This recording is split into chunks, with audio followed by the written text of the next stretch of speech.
This is things you might have heard. It is September the 18th, a Thursday, Wednesday, a Thursday, by the way. I'm pretty sure it's Thursday. For 2025. I am Jay Cleveland Payne and Jimmy Kimmel. It's a thing. We'll have Jimmy Kimmel in today's report. Also, some Bad Bunny and Jerry Greenfield.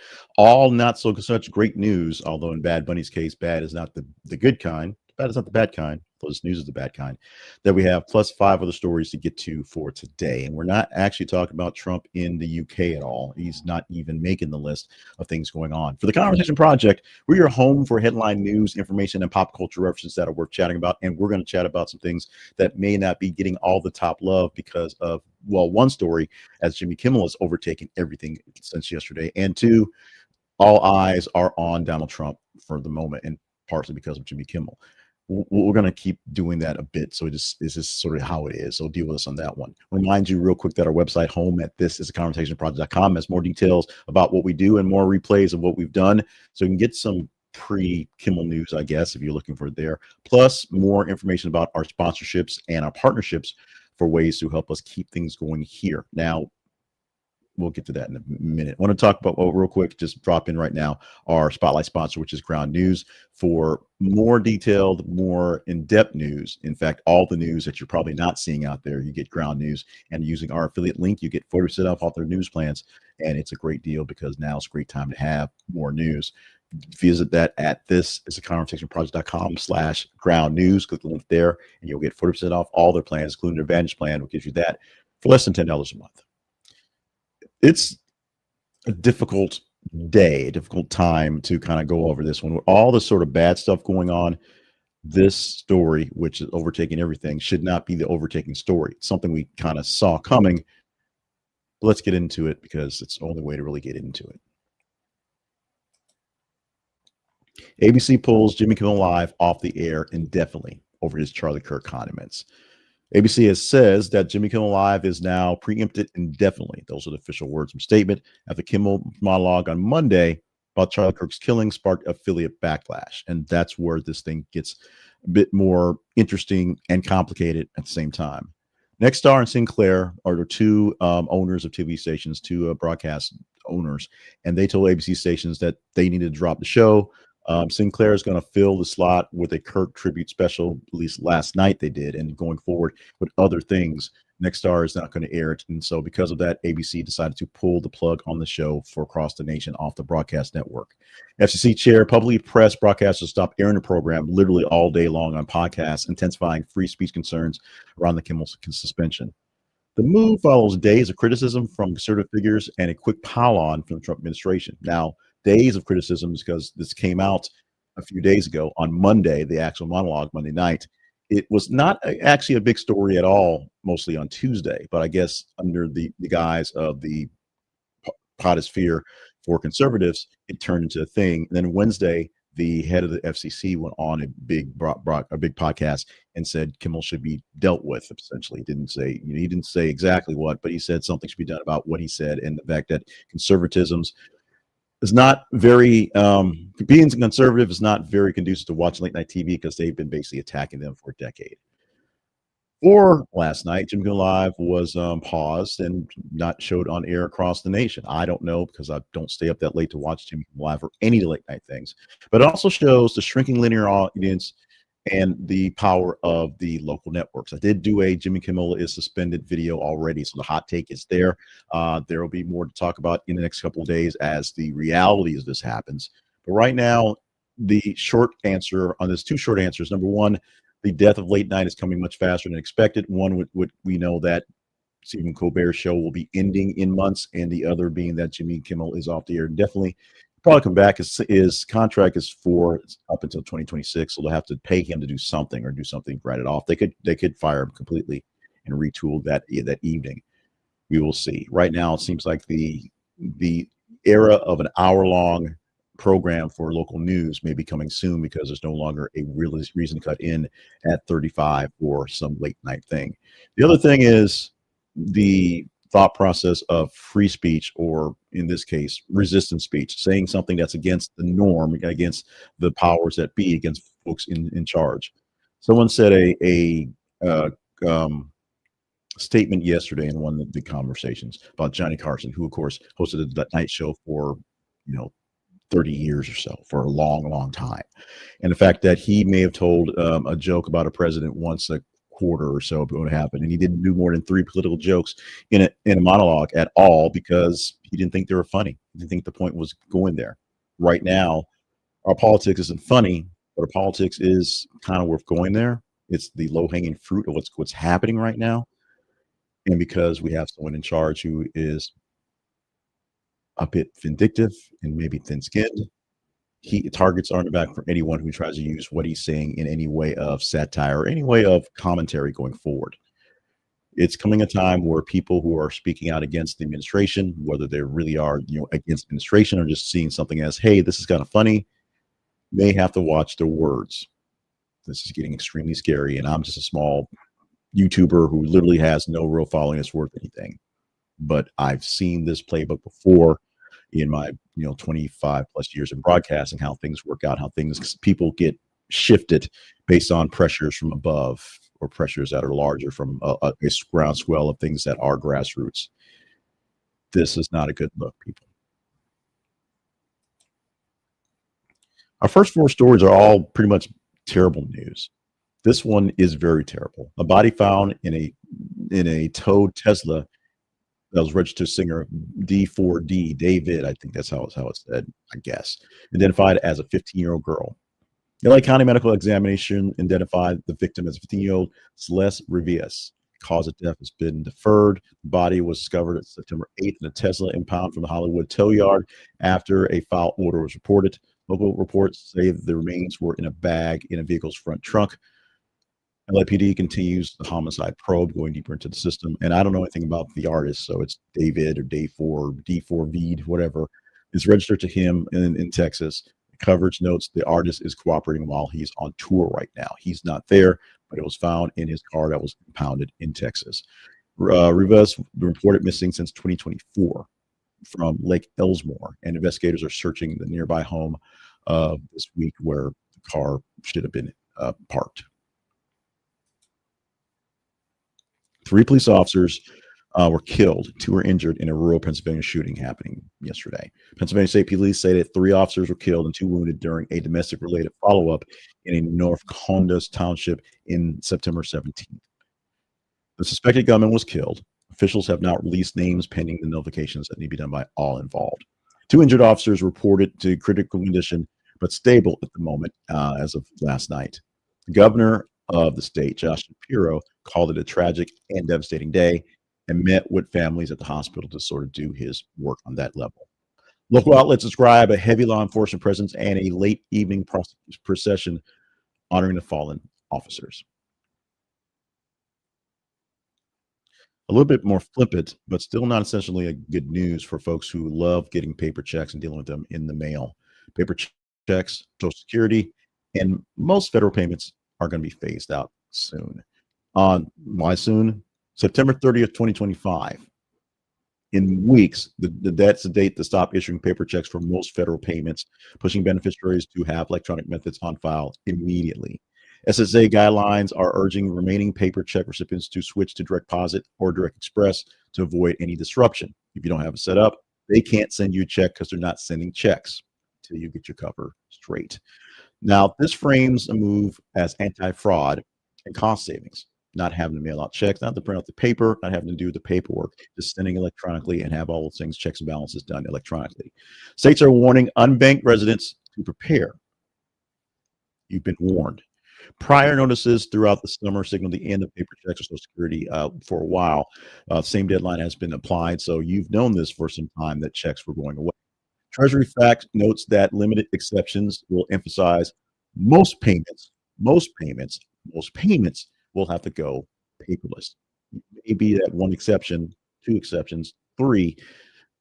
Chances are you're not. If you're not banking, now's the time to get a bank. We usually have various bank sponsors and things like that in our feeds. We don't have them right now, so I'm not going to push anybody. But all those commercials you see right now for all those online banks, there's a reason why they're pushing them right now.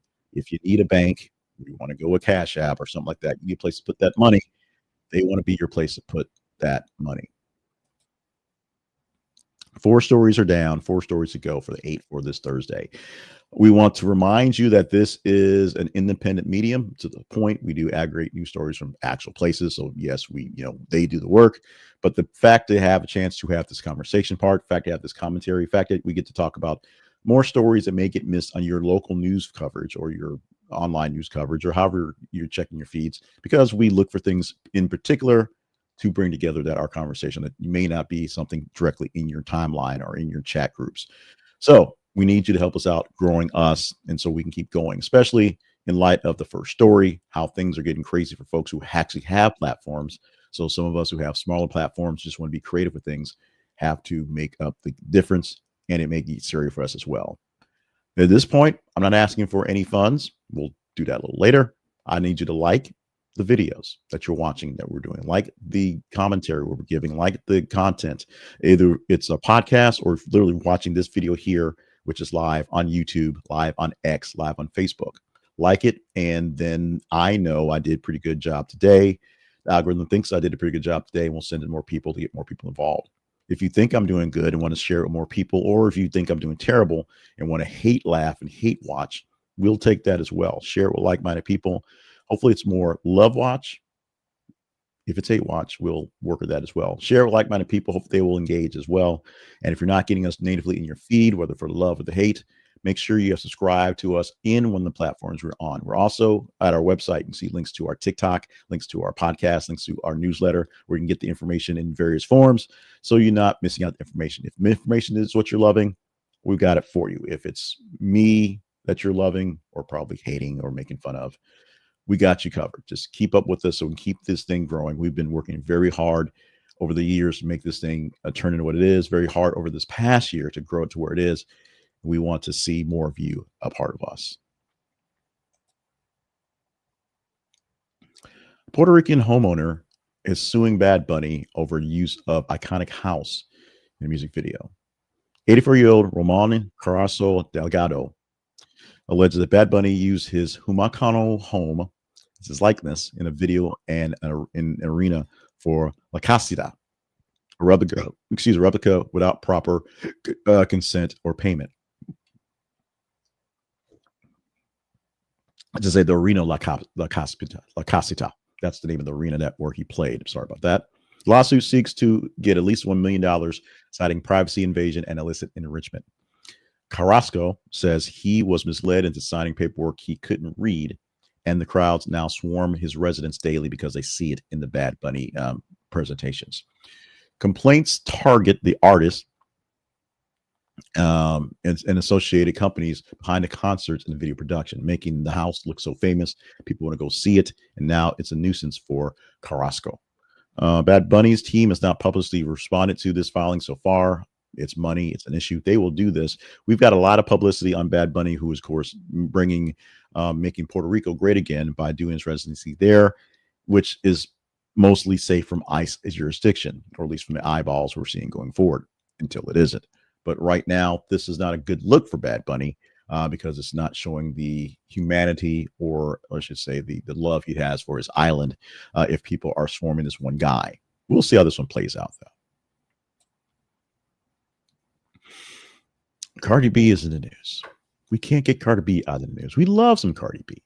Whether she is fighting the law or out there just speaking her mind, she's doing it, and she doesn't have a problem with it. And now she's confirming what we all sort of suspected, that she's pregnant with the first child along Stefon Diggs.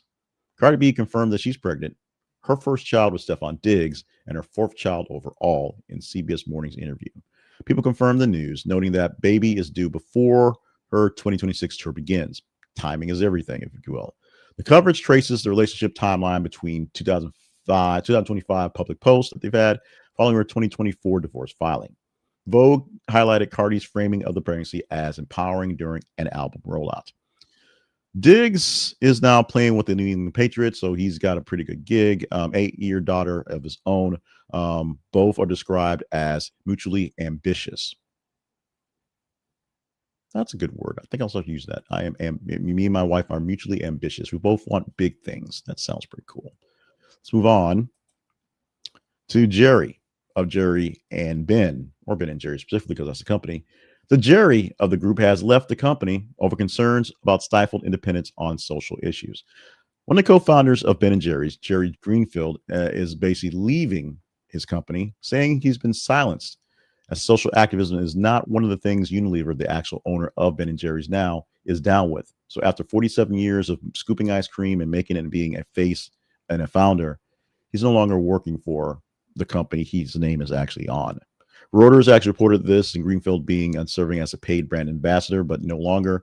Ben Cohen will stay on, but also said Jerry's letter was very valid about being squeezed out of free speech and freezed out of social justice, freezed out of the things that basically was the Ben and Jerry's brand beforehand. The resignation comes after Unilever spins off its ice cream unit into Magnum Ice Cream Company, so it no longer actually works it, if you will. Founders' long-running disputes include a 2021 West Bank sales controversy and governance limits post-acquisition. Unilever says it disagrees with Greenfield's characterization and wants constructive conversation on all cases. We have already talked in a couple stories so far about how constructive conversation stops being so constructive in our current timeline. It's something that we're looking at, something that we're dealing with, something that Jared Greenfield is taking to head, and he has the ability to do that as a very rich person who has a platform. Some of us don't have the riches or the same size platform. Wrapping up today with some news that if you're not in the area, you probably would have missed this one, but it's something that the romanticism of New York and Central Park brings people every single year, and this romanticism may be a thing of the past. The Central Park Conservatory and New York City Mayor are now looking to back a proposal to end horse-drawn carriages in the park, a 150-year-old tourist staple of that park. City Hall has ordered tighter enforcement on the existing carriage industry rules, so they're not going away immediately, but they're starting to be phased out pretty quickly. Park managers cite shifting park use. There are more people on bikes, more e-bikes, more strollers, and animal welfare concerns. They care about the horses and the people who are taking the actual trails of the park. Proposal could wind down licenses as early as next summer, pending the council's action. Carriage operators and unions vow to fight the phase-out, arguing it threatens jobs and tradition. Two things that are true. The jobs that are there, someone riding a carriage is a job that someone has. It's just as good as an Uber, just as good as working at a retail place. It's a job. It's a thing. It's a staple of the city, and it's something that, like I said, romanticized, brings in people to the city for that horse-drawn carriage ride. It is kind of what it is. This is a battle that will become more public when more people start to care about it. It becomes less of a filler story and more of a story about people. And there are pro and against this one. So this will be something that we will definitely get more conversation about. I suspect more stations will start covering this after they're done with the over coverage of Jimmy Kimmel, because after Jimmy Kimmel has been sort of worked out, we can deal with more stories. Part of the reason why we do this for the Conversation Project. One of the tools we use for this, to do this for the Conversation Project, is Ground News. And we want you to be a part of what we're doing because we need your help, because we need to be more informed, and we need you to click this link for affiliate income for ourselves. We need the cash. Let's be honest. We need you to know what's up and pay us a little bit as well. And you're not doing the paying. You're paying what you're going to pay, and you're getting a great deal for this. 40% off the news plans from Ground News. They're giving a small commission from your actual first buy-in. That's how it works for us. We're bringing in the door. They're giving us a little tip for bringing into their business. But what they're going to bring to you is a great business. The model is created by an engineer who wanted to basically get a look at how the news is actually being covered, and that's what was presented. You see how news is covered by looking at not some analysis, but the actual news. Headline comparisons and comparisons of the main points as presented in news stories for stories that are local, that are national, that are international, and you can see for yourself what you're being fed. If you are a person who likes a particular type of brand or flavor of news, you can see what's being covered by the other side. And especially if you pay for the Advantage plan, it offers you a chance to get into the blind spot feature, which shows you a bevy of stories. You don't believe how many stories are being covered exclusively by your side that the other side doesn't seem to care about or want to talk about, and vice versa.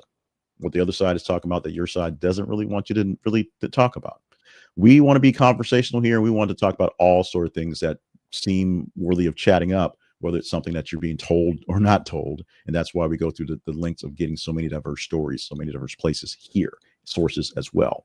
Some sources you may not like, some sources you may love, but we try to get the most diverse stories we can for you here. And Ground News helps us pick those out and make sure that the stories we're giving to you, at least the way we're presenting them to you, and helping out the robot editor, are on the up and up. So if you want to get better at your news, Ground News can help you out with that. They have an app for phones and they have a website which will give you greater detail than news coverage that's out there. Visit them at thisistheconversationproject.com/ground news. This is a conversationproject.com/ground news, our affiliate link, because we get a small commission back. But you're getting 40% off their plans. You can get news on a basic plan for $1 a month, less than. Check it out at Ground News. Apologies for missing the Wednesday edition for September 17, but today on Thursday we're here for you again. We can apologize. It was a very long Tuesday going into a very opening to what was a very long Wednesday. Didn't have the energy, didn't have the time. One reason why I don't have energy and time is because I have to focus more things on a lot of big time day job things, and in our current orientation, let's just say, it's hard to get things done. Things are changing rapidly across many branches across this nation, and the branch I deal with, particularly that's in education, has so many whipsaw type things going back and forth. It's hard to keep what's going on. So it's been busy. It's been crazy. So prayers for my day job, because it doesn't pay. This doesn't pay enough. And if you want to help to support this thing as well, visit the website, thisisconversationproject.com. Under the scroll right now, it's talking about partnerships. Go to that page and partner up directly with us. Visit some sponsors. We get some pennies off the clicks you get there. Let me know if there's something I can do to make this show better for you, or something you think you can do to make the show better as well.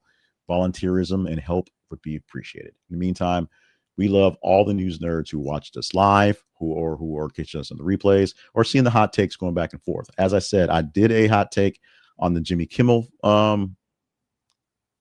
suspension. Not quite fired yet. It's not picked up like the non-response we got from Fox News and Brian Killed Me over the weekend. Thank you so much for showing that one and sharing that I'm not crazy. Something should have happened with what he said in that, because it was so flippant.